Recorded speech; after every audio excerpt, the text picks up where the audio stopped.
ఇంకా మనం బ్రతికున్నామంటే ఆయన కృప వలనే.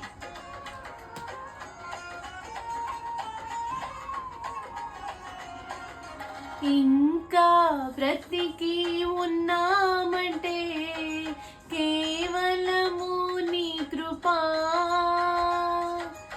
ఇంకా సేవలో ఉన్నానంటే కేవలము నీ కృపా.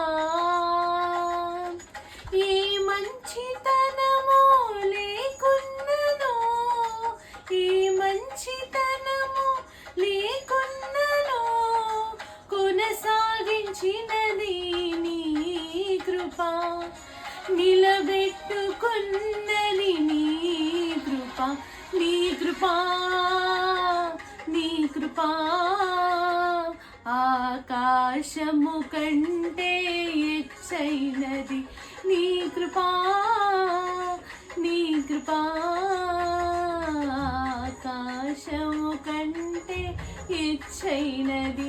మౌనిగా ఎటులుండేదా సాక్షిగా ప్రచురించగా